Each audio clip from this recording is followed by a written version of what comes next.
Assalamualaikum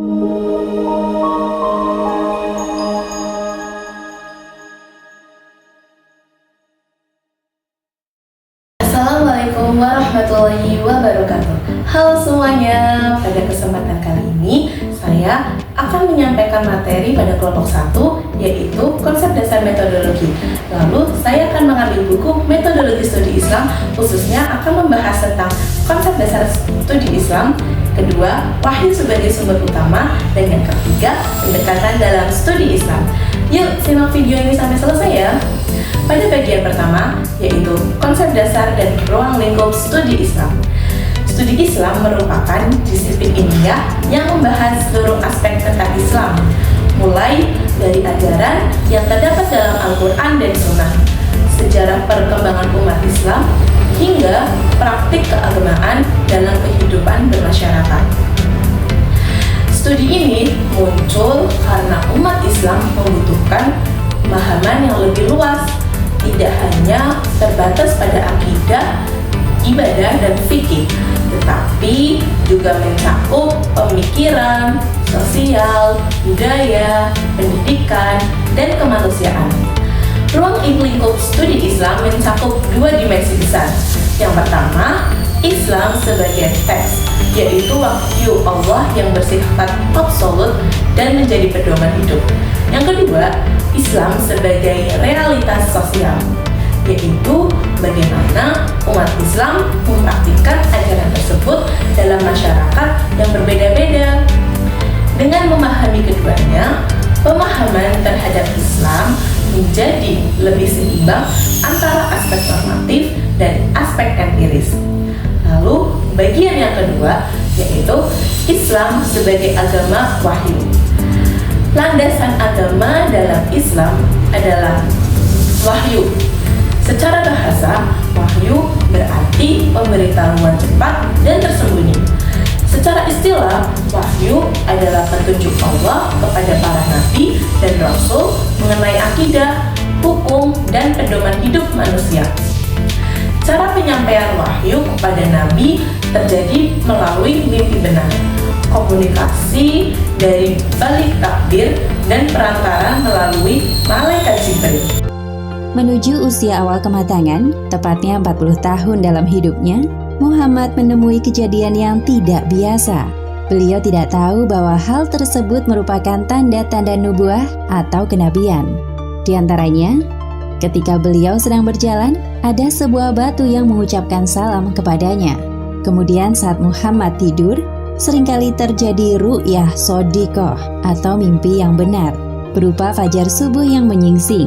Mimpi ini terjadi selama kurang lebih 6 bulan lamanya. Setelah merasa terjadi hal-hal aneh pada dirinya, Muhammad memilih untuk bertahanus atau menyendiri di Gua Hiro yang letaknya jauh dari keramaian. Wahyu memiliki sifat yang unik, berasal dari Allah, mutlak, benar, harmonis, tidak bertentangan dengan akal, dan tidak dapat ditiru. Di samping wahyu Quraiyah atau Al-Quran, terdapat juga wahyu kauniyah, yaitu tanda-tanda kebesaran Allah di alam semesta. Kedua jenis wahyu ini menjadi sumber ilmu yang harus dipahami secara seimbang. Dalam proses pemahaman, wahyu akan memiliki peran penting, akan membantu manusia menafsirkan ayat-ayat Al-Quran, memahami hukum, serta menjadi persoalan yang tidak menjelaskan secara detail dalam teks. Namun, penggunaan akal tetap harus berada dalam bimbingan wahyu supaya tidak mengikuti hawa nafsu, tetap berada pada jalur yang kebenaran. Dengan demikian, hubungan antara akal dan wahyu adalah hubungan yang saling melengkapi. Lalu, bagian yang ketiga yaitu pendekatan dalam memahami Islam. Islam adalah agama yang luas dan menyeluruh berbagai aspek kehidupan manusia. Karena itu, memahaminya tidak cukup menggunakan satu perspektif saja. Dalam studi Islam digunakan berbagai banyak pendekatan agar pemahaman menjadi lebih lengkap, kontekstual, dan relevan. Pendekatan yang pertama yaitu adalah teologis normatif. Pendekatan ini melihat Islam sebagai ajaran yang bersumber dari Allah, fokusnya pada teks suci, akidah, ibadah, hukum, dan nilai kebenaran yang bersifat mutlak. Pendekatan ini menjaga kemurnian ajaran Islam dan menjadi landasan keyakinan nanti umat.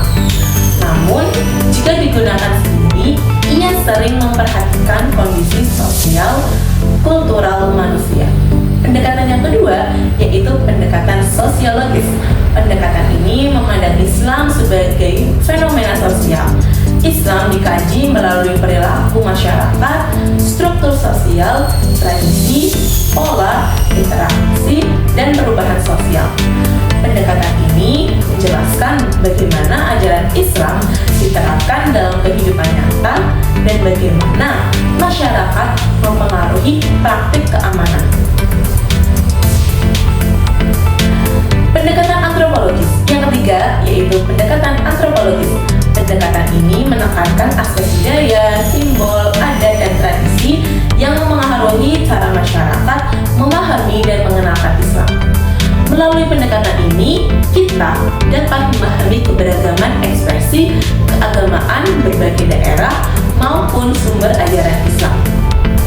Yang keempat yaitu pendekatan filosofis. Pendekatan ini berusaha menggali makna terdalam dari ajaran Islam melalui pemikiran kritis dan rasional. Pendekatan ini menjawab pertanyaan mengapa dan apa tujuan dari setiap nilai atau perintah dalam Islam.